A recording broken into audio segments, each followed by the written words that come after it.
Pemirsa, ratusan umat Hindu wilayah Jakarta Timur dan sekitarnya, khususnya penyiwi umat Hindu Pura Agung Taman Sari Halim Perdana Kusuma, menggelar kegiatan Matur Piuning dalam rangka menyambut Puja Wali ke-26 yang jatuh pada tanggal 23 April 2024. Kegiatan upacara Matur Piuning bertujuan memohon kehadapan Tuhan Yang Maha Esa agar kegiatan puncak karya Puja Wali nanti berjalan lancar, damai, serta tidak menemukan halangan atau rintangan apapun.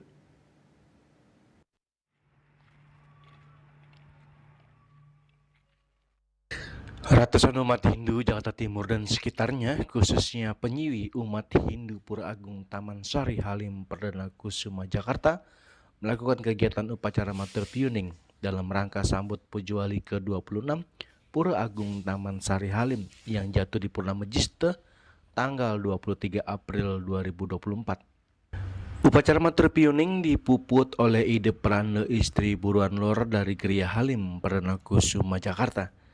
Dalam tradisi agama Hindu, Matur Piuning dilaksanakan di tempat suci seperti pura dan lainnya.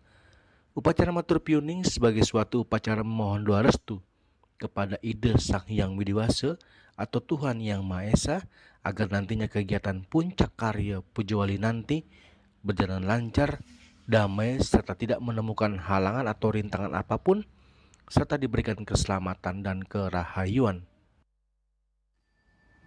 Dalam rangka Puja Wali ke-26 didahului dengan Matur Piuning pada hari ini tanggal 14 April 2024 sampun memargi antar. Kita ucapkan sukses banget yang baru Mas Darme Widai Utawi semoton senamian Presiden Aturang Ayah melaksanakan rangkaian kegiatan Puja Wali didahului dengan Matur Piuning. Semoga acara Puja Wali ke-26 tanggal 23 April 2024 memargi antar sami sinamian rahayu santi guyup selulung sewayantake.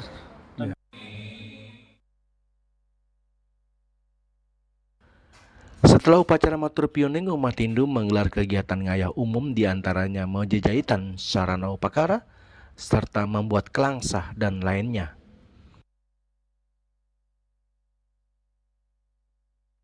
Dari Jakarta, Julius Suarta dan Ketut Sumadiase melaporkan.